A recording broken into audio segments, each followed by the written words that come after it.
Instagram dan sebagainya, Twitter dan sebagainya, mereka banyak menyuarakan itu, bahkan implementasikan di lapangan sejalan aksi-aksi spontan gitu. Mungkin dari Bung sebagai mantan pimpinan BEM Fakultas Hukum, mungkin bisa berikan tanggapan mengenai penolakan UCUS yang akan berakhir di seperti bagaimana? Nah, begini Bung. Ya, kalau untuk UCUS berakhir, saya pikir begini, ini perlu untuk kita garis bawahi ya. Secara finansial oke, anggaran dari Kementerian Keuangan dalam rangka dana alokasi khusus untuk Provinsi Papua untuk dana otonomi khusus ini mungkin berakhir, oke. Tapi kalau secara regulasi undang-undang, saya pikir tetap akan berjalan. Karena apa? Hukum tidak pernah berlaku surut ya. Kalaupun sampai kemudian akan dicabut, itu menjadi kewenangan daripada ini kan UCUS ini undang-undang. Nah, dia bisa dibatalkan dalam bentuk yang namanya peraturan pemerintah pengganti undang-undang yang dikeluarkan oleh presiden. Sehingga kalau misalkan kita lihat dalam dinamika perpolitikan nasional, ada satu rancangan undang-undang yang mau dibakukan menjadi sebuah undang-undang. Kalau presiden tidak menyetujui, dia membuat yang namanya peraturan pemerintah pengganti undang-undang untuk sebenarnya mengganti undang-undang itu, rancangan undang-undang itu menjadi perpu. Nah, tapi alur pembahasannya juga sama dengan rancangan undang-undang sampai kepada penetapan pengesahan rancangan undang-undang peraturan pemerintah pengganti undang-undang itu sendiri. Nah, saya pikir kalau secara regulasi itu sebenarnya menjadi kewenangan presiden. Tapi kalau secara finansial itu di dalam anggaran Kementerian Keuangan, dia akan stop ya, tidak dilanjutkan lagi. Tapi saya pikir ada satu paradigma yang kita lihat selama ini, bahwa UCUS ini kan dia merupakan jalan tengah ya, bukan jalan tengah juga ya menurut saya, tapi dia sebagai satu konsekuensi logis daripada gerakan separatis. Artinya undang-undang otonomi khusus ini dia hadir untuk mempertahankan wilayah kedaulatan NKRI. Artinya Papua dalam negara kesatuan Republik Indonesia. Nah, sementara kita lihat UCUS yang kemudian pilah-pilahkan, baik dari si keuangannya yang kemudian ya kita pilahkan satu persatu lah, katakanlah ya, UCUS banyak sudah pakar yang kemudian menguji ya, menganalisis tentang implementasi UCUS itu, dan saya pikir pengimplementasinya tidak secara maksimal ya. Itu bisa di-share dan bisa dipertanggungjawabkan secara akademik dari hasil penelitian. Itu. Nah, itu pun juga bisa kita menarik benang merah kepada hasil penelitian daripada Lembaga Ilmu Pengetahuan Indonesia atau LIPI. Ada 4 akar persoalan di tanah Papua. Yang pertama adalah pelurusan sejarah, marginalisasi. Marginalisasi ini kan kita lihat ada kaitannya kan dengan proses pembangunan. Nah, ketika terjadi marginalisasi, kita yang pertanyakan adalah pembangunannya seperti apa.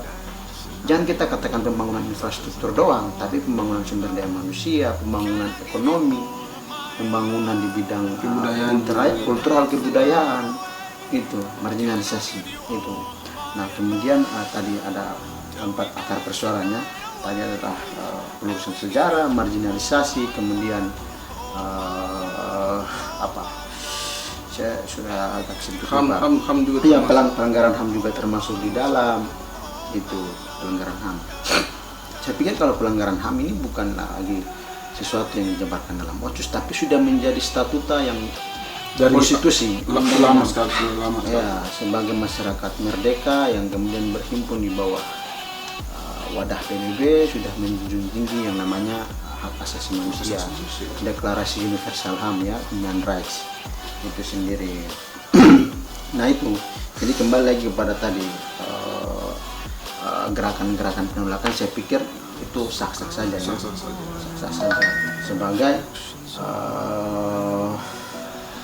masyarakat demokrasi, kemudian juga ini sasaran daripada otonomi khusus ini kan adalah untuk rakyat Papua.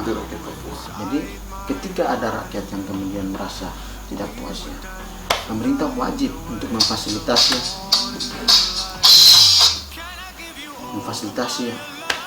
dialog. kita belajar dari mengapa bisa sampai kemudian Aceh itu dia punya proses pengimplementasiannya bisa sampai yang tadinya 35 pasal sampai kepada 205 pasal, bahkan pembentukan kanon-kanon atau kita di sini bisa dibilang perdasus-perdasus itu kan. Nah, karena gerakan Aceh Merdeka itu kan difasilitasi untuk melakukan dialog bersama dengan negara itu, sehingga untuk meredam isu politik Aceh Merdeka di luar di domestik maupun dalam negeri luar negeri itu. Tapi hari ini justru terbalik untuk kita di Papua, pemerintah semacam takut, semacam alergi dengan yang namanya gerakan OLMWP, kemudian KNPB, nama-nama yang dan pergerakan yang dilabelkan sebagai gerakan separatis. Itu jadi memang itu hal yang menurut saya sah-sah sebagai sasaran dari para otonomi khusus sendiri adalah masyarakat Papua. Jadi ketika ada gerakan-gerakan penolakan, pemerintah harus wajib itu kenapa begitu harus melakukan dialog atau fasilitas. Kira-kira seperti apa sebagai negara yang menganut asas common law, negara yang kemudian menjadikan hukum sebagai panglima, yang tak lepas kaitannya dengan demokrasi dan hukum kan tidak bisa dipisahkan, bagaikan mata wangko yang tidak bisa dipisahkan. Sehingga hal-hal demikian perlu untuk diperhatikan secara serius dan difasilitasi untuk bersama. Tapi itu tadi saya pikir nanti kembali kepada kewenangan MRP. Kembali ke kewenangan MRP. Tapi teman-teman yang melakukan pergerakan dengan melakukan OSUD itu hal-hal yang wajar. Kemudian yang misalkan pro juga, kita menghargai hak dan pendapat warga negara. Bebas untuk menyampaikan pendapat. Tidak ada larangan ya. Ketika aksi itu jalan dengan baik, pasti tidak ada bentrokan. Kalau aksi jalan yang tidak baik, itu pasti ada bentrokan. Saya tidak bahas sampai ke aksi, bos. Kami kebanyakan, ini kan aksi tentang masalah bukan masalah apa. Berarti ini ada kaitan antara implementasi seperti tadi Bung Yusuf bilang bahwa undang-undang ini OCIS itu soal finansial akan pakai, tetapi undang-undangnya tetap akan berjalan. Berarti sama seperti yang pernyataan dari presiden kita juga itu kan disampaikan. Mendagri. Ya memang karena yang punya hak untuk membatalkan regulasi atau undang-undang otonomi khusus adalah presiden, ya kan, dengan mengeluarkan peraturan pemerintah pengganti undang-undang atau peraturan pemerintah pengganti undang-undang otonomi khusus. Baik. Seperti apa mungkin?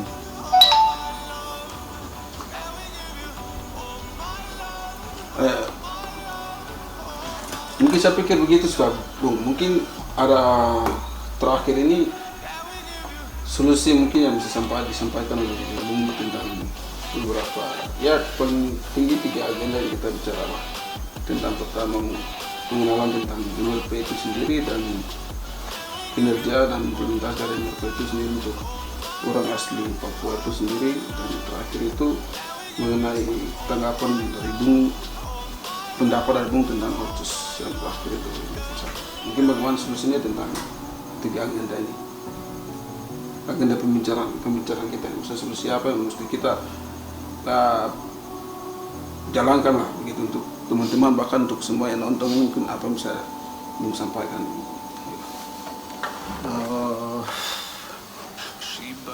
Menurut saya persoalan Papua ini kompleks ya. Persoalan Papua banyak, terjadi persoalan-persoalan yang memang butuh perhatian serius dari kita, anak-anak muda, masyarakat, dan juga mahasiswa sebagai agen perubahan. Saya pikir untuk kemudian kita melihat persoalan-persoalan yang hari ini terjadi dalam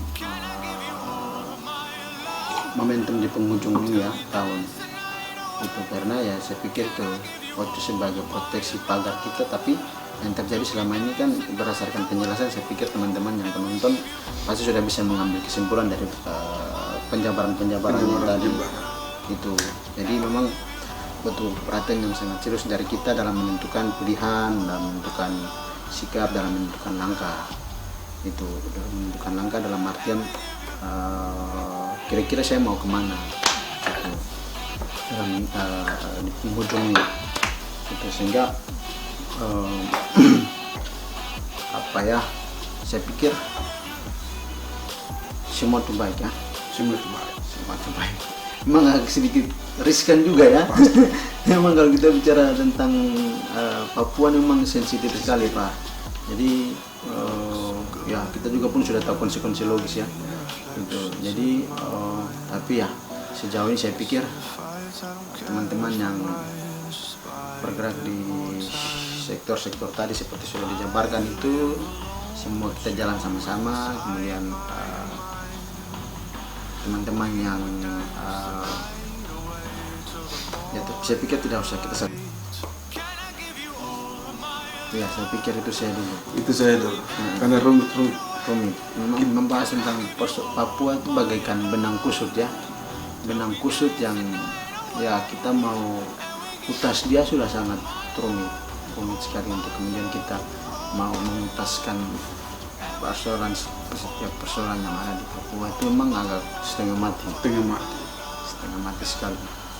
Itu mulai banyaklah, kita tidak usah bicara tentang pelanggaran HAM. Saya pikir kalau pelanggaran HAM itu ya udah ya bagaimana ya, misalkan di bidang pendidikan, kesehatan, kita selalu bicara tentang kebijakan tuh dari pemerintah pusat yang turun ke Papua tuh ya, kita bicara tentang kebijakan yang dalam artian itu infrastruktur, pembangunan jalan, jembatan, gedung-gedung bertingkat itu. Tapi tujuan daripada itu apa? Misalkan saya ambil contoh pembangunan jalan yang gunakan apa, pasti apa ya, oke, sebagai penghubung antara jalan trans di setiap kabupaten kota, proyek-proyek nasional itu. Tapi yang menikmatinya siapa? Masyarakat adat semua. Mereka menggunakan akses jalan, kendaraan, mereka punya mobil, mereka punya motor, oke. Mungkin secara gampang kita katakan bahwa itu kemudian memudahkan mobilisasi mereka dari daerah yang kemudian terisolir ke daerah perkotaan. Tapi di satu sisi kita tidak tahu bahwa yang akan mengakses di bidang ekonomi, di bidang-bidang yang lain, sektor-sektor yang lain, ini kan kita tidak tahu apakah masyarakat sudah siap untuk menerima perubahan yang dari luar ke dalam ataukah seperti apa gitu. Sehingga tidak terjadi yang namanya shock culture. Itu shock culture kan artinya suatu kebudayaan yang sifatnya terjadi secara tiba-tiba. Memang kalau kita melihat pada era industri 4.0 ini yang memang proses perubahan itu terjadi secara cepat ya, perubahan digitalisasi, teknologi ya.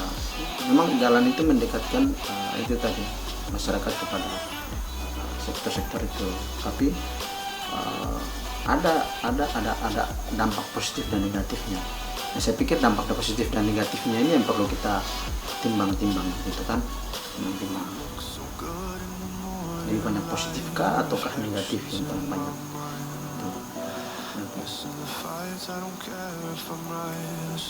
Baik, mungkin begitu Saya pikir begitu dulu. Baik, Bung, terima kasih banyak untuk beberapa pertanyaan yang sudah dijawab dan sudah diberikan solusi dan penjelasan singkat. Dan kesimpulan yang mesti kita ambil dari hal ini tentang MRP, saya mungkin berpikir bahwa itu mungkin jelas, pasti semua orang bisa. Kalau tidak bisa tahu tentang MRP, ya mungkin bisa searching di Google atau media-media yang input tentang MRP itu sendiri, baik itu MRP Papua maupun Papua Barat. Dan mungkin di sini searching tentang kinerja dari MRP dan implementasi itu juga dari MRP terhadap untuk masyarakat pribumi sendiri. Dan mungkin bagian poin terakhir ya tentang Otsus 2021, semua kembali kepada hati nurani dan rakyat sendiri. rakyat Papua sebagai sasaran daripada otsus itu kan. Otsus itu sendiri. Mungkin terakhir mungkin ya, jangan satu kalimat singkat yang saya mau sampaikan, jangan lihat kami kritis semua ya kami separatis. Kami tidak separatis, kami sama seperti kamu. Sip. Terima kasih Bung, sampai bertemu lagi di lain waktu. Jangan lupa like dan subscribe, tinggalkan komentar ya. Jangan lupa kasih komentar bahwa mungkin ada sesuatu yang salah, apa begitu kita bisa ya berikan penjelasan singkat ulang lagi. Sip.